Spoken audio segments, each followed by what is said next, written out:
ನಮಸ್ತೆ ವೀಕ್ಷಕರೇ, ಸಪ್ತಾಶ್ವ ಟಿವಿಗೆ ಸ್ವಾಗತ. ನಾನು ಶಮಿ ಶೆಟ್ಟಿ. ಇಂದು ಸೋಮವಾರ 10 ರಾಜ್ಯಗಳಲ್ಲಿನ 37 ರಾಜ್ಯಸಭಾ ಸ್ಥಾನಗಳಿಗೆ ಚುನಾವಣೆ ನಡೀತಾ ಇದೆ. ಈ ಪೈಕಿ 7 ರಾಜ್ಯಗಳ 26 ಸ್ಥಾನಗಳಿಗೆ ಅಭ್ಯರ್ಥಿಗಳು ಅವಿರೋಧ ಆಯ್ಕೆಯಾಗಲಿದ್ದಾರೆ. ಉಳಿದ 11 ಅಭ್ಯರ್ಥಿಗಳ ಆಯ್ಕೆಯು ಮತದಾನದ ಮೂಲಕ ನಿರ್ಧಾರ ಆಗಲಿದೆ. ಬೆಳಗ್ಗೆ 9 ಗಂಟೆಯಿಂದಲೇ ಈ ಚುನಾವಣೆ ಆರಂಭವಾಗಿದೆ. 4 ಗಂಟೆವರೆಗೂ ಕೂಡ ಮತದಾನ ಆಗಲಿದ್ದು, ಸಂಜೆ 5 ಗಂಟೆಗೆ ಮತ ಎಣಿಕೆ ನಡೆಯಲಿದೆ. ಹಾಗಾದ್ರೆ ಚುನಾವಣೆ ಎದುರಿಸ್ತಾ ಇರುವಂತಹ ಆ 37 ರಾಜ್ಯಸಭಾ ಸ್ಥಾನಗಳು ಯಾವುದು ಅಂತ ನೋಡೋದಾದ್ರೆ, ಮಹಾರಾಷ್ಟ್ರ 7 ರಾಜ್ಯಸಭಾ ಸ್ಥಾನಗಳು ಮಹಾರಾಷ್ಟ್ರದಲ್ಲಿವೆ. ಇನ್ನು ತಮಿಳುನಾಡು 6 ರಾಜ್ಯಸಭಾ ಸ್ಥಾನಗಳು. ಇನ್ನು ಪಶ್ಚಿಮ ಬಂಗಾಳ 5, ಬಿಹಾರ 5, ಒಡಿಶಾ 4, ಅಸ್ಸಾಂ 3, ಛತ್ತೀಸ್ 2, ಇನ್ನು ಹರಿಯಾಣ 2, ತೆಲಂಗಾಣ 2, ಹಿಮಾಚಲ ಪ್ರದೇಶ 1. ಒಟ್ಟು 37 ರಾಜ್ಯಸಭಾ ಸ್ಥಾನಗಳಿಗೆ ಚುನಾವಣೆ ಇಂದು ನಡೀತಾ ಇದೆ. ರಾಜ್ಯಸಭೆಯಲ್ಲಿ ಬಿಜೆಪಿ ಬಲ ಹೆಚ್ಚಲಿದೆ.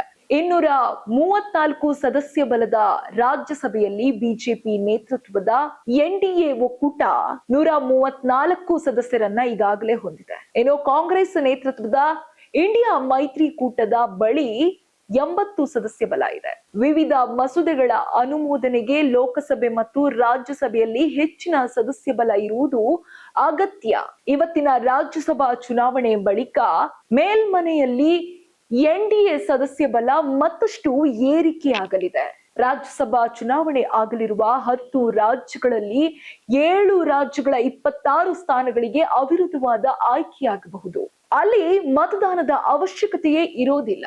ಶರದ್ ಪವಾರ್, ರಾಮದಾಸ್ ಅತಾವಳೆ, ತಂಬಿದುರೈ, ಬಾಬುಲ್ ಸುಪ್ರಿಯೋ, ವಿನೋದ್ ತಾವಡೆ, ಅಭಿಷೇಕ್ ಮನು ಸಿಂಗ್ ಮೊದಲಾದವರು ಅವಿರೋಧವಾಗಿ ರಾಜ್ಯಸಭೆಗೆ ಪ್ರವೇಶ ಮಾಡಲಿದ್ದಾರೆ. ಒಡಿಶಾ, ಬಿಹಾರ ಮತ್ತು ಹರಿಯಾಣದಲ್ಲಿ ಪೈಪೋಟಿ. ಒಡಿಶಾ, ಬಿಹಾರ ಮತ್ತು ಹರಿಯಾಣ ರಾಜ್ಯಗಳಲ್ಲಿನ 11 ರಾಜ್ಯಸಭಾ ಸ್ಥಾನಗಳಿಗೆ ಇಂದು ಮತದಾನ ನಡೀತಾ ಇದೆ. ಇನ್ನು ಬಿಹಾರದಲ್ಲಿ 5 ಸ್ಥಾನಗಳಿವೆ. ಇದರಲ್ಲಿ 4 ಅಭ್ಯರ್ಥಿಗಳು ಗೆಲ್ಲುವುದು ನಿಶ್ಚಿತ. ಜೆಡಿಯುನ ನಿತೀಶ್ ಕುಮಾರ್ ಮತ್ತು ರಾಮನಾಥ್ ಠಾಕೂರ್, ಬಿಜೆಪಿಯ ನಿತಿನ್ ನಬೀನ್ ಮತ್ತು ಶಿವಂ ಕುಮಾರ್ ಗೆಲ್ಲುವ ನಿರೀಕ್ಷೆ ಇದೆ.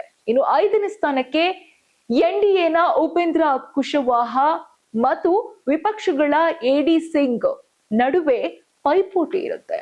ಇನ್ನು ಒಡಿಶಾದಲ್ಲಿ 4 ಸ್ಥಾನಗಳಿವೆ. ಚುನಾವಣೆ ನಡೆಯುತ್ತದೆ. ಅಂಡ್ ಬಿಜೆಪಿಯ 2 ಮತ್ತು ಬಿಜೆಡಿಯ 1 ಗೆಲುವು ಖಾತ್ರಿ ಇದೆ. ಸಮೀಕ್ಷೆಯ ಪ್ರಕಾರ ಇದು ನಡೆಯುವಂತಹ ಸಾಧ್ಯತೆ ಇದೆ. ಇನ್ನು 4ನೇ ಸ್ಥಾನಕ್ಕೆ ಪೈಪೋಟಿ ಬಹಳಷ್ಟು ಇದೆ.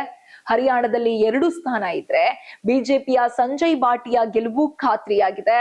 2ನೇ ಸ್ಥಾನಕ್ಕೆ ಬಿಜೆಪಿ ಬೆಂಬಲಿತ ಸ್ವತಂತ್ರ ಅಭ್ಯರ್ಥಿ ಹಾಗೂ ಕಾಂಗ್ರೆಸ್ ಅಭ್ಯರ್ಥಿ ನಡುವೆ ದೊಡ್ಡ ಮಟ್ಟದ ಪೈಪೋಟಿ ಇದೆ.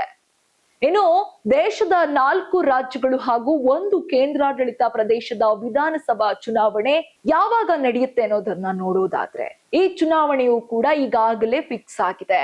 ಏಪ್ರಿಲ್ 9ರಿಂದ 29ರವರೆಗೆ ಈ ಚುನಾವಣೆ ನಡೆಯಲಿದೆ. ಇನ್ನು ಅದೇ ವೇಳೆ 6 ರಾಜ್ಯಗಳಲ್ಲಿನ 8 ವಿಧಾನಸಭಾ ಕ್ಷೇತ್ರಗಳಿಗೆ ಉಪಚುನಾವಣೆಯೂ ಕೂಡ ಆಗಲಿದೆ. ಏಪ್ರಿಲ್ 9 ಮತ್ತು 29ರಂದು ಈ ಉಪಚುನಾವಣೆ ನಡೆಯುತ್ತೆ. ಮೇ 4ರಂದು ಎಲ್ಲಾ ಕ್ಷೇತ್ರಗಳಿಗೂ ಕೂಡ ಚುನಾವಣೆ ಫಲಿತಾಂಶವನ್ನ ಪ್ರಕಟ ಮಾಡಲಾಗುತ್ತೆ.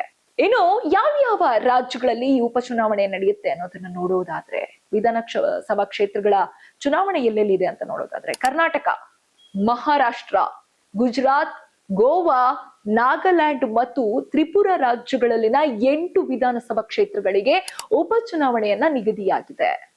ಇನ್ನು ಕರ್ನಾಟಕ, ನಾಗಾಲ್ಯಾಂಡ್, ತ್ರಿಪುರಾ ಮತ್ತು ಗೋವಾ ರಾಜ್ಯಗಳಲ್ಲಿ ಏಪ್ರಿಲ್ 9ರಂದು ಉಪಚುನಾವಣೆ ನಡೆದ್ರೆ, ಗುಜರಾತ್ ಮತ್ತು ಮಹಾರಾಷ್ಟ್ರ ರಾಜ್ಯಗಳಲ್ಲಿ ಏಪ್ರಿಲ್ 23ರಂದು ಉಪಚುನಾವಣೆ ನಡೆಯುತ್ತೆ. ಕರ್ನಾಟಕದಲ್ಲಿ ಬಾಗಲಕೋಟೆ ಮತ್ತು ದಾವಣಗೆರೆ ದಕ್ಷಿಣ ಕ್ಷೇತ್ರಗಳಲ್ಲಿ ಉಪಚುನಾವಣೆ ಆಗ್ತಾ ಇದೆ. HY ಮೇಟಿ ಅವರ ನಿಧನದಿಂದ ಬಾಗಲಕೋಟೆ ವಿಧಾನಸಭಾ ಸ್ಥಾನ ಈಗಾಗಲೇ ತೆರವಾಗಿದೆ.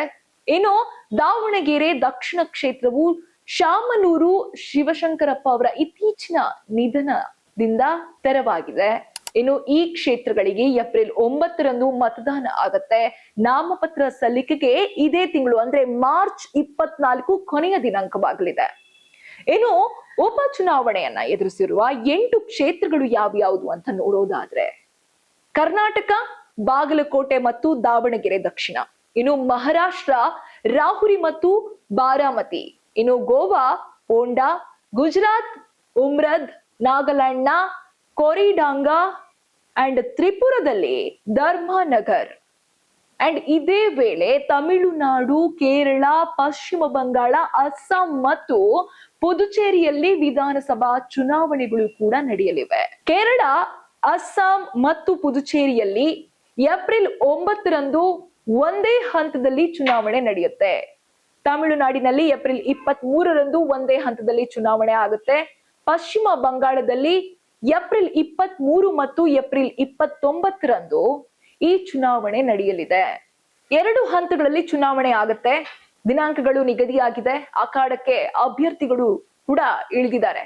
ಒಟ್ಟಾರೆ ಮುಂದಿನ ದಿನಗಳಲ್ಲಿ ರಾಜಕೀಯ ವಲಯದಲ್ಲಿ ಈ ಚುನಾವಣೆಗಳು ಯಾವ ರೀತಿಯಾಗಿ ಸಂಚಲನ ಎಬ್ಬಿಸುತ್ತೆ ಅನ್ನೋದನ್ನ ರಿಸಲ್ಟ್ ಬಂದ ನಂತರ ಕಾದು ನೋಡಬೇಕಿದೆ. ಈ ಹೊತ್ತಿನ ವಿಶೇಷ. ಇನ್ನಷ್ಟು ಅಪ್ಡೇಟ್ಸ್ಗಾಗಿ ನೋಡ್ತಾ ಇರಿ ಸಪ್ತಾಶ್ವ ಟಿವಿ. ಇನ್ನಷ್ಟು ಹೆಚ್ಚಿನ ಮಾಹಿತಿಗಾಗಿ Saptashwa TV Kannada YouTube channel ಅನ್ನು ಸಬ್ಸ್ಕ್ರೈಬ್ ಮಾಡಿಕೊಳ್ಳಿ.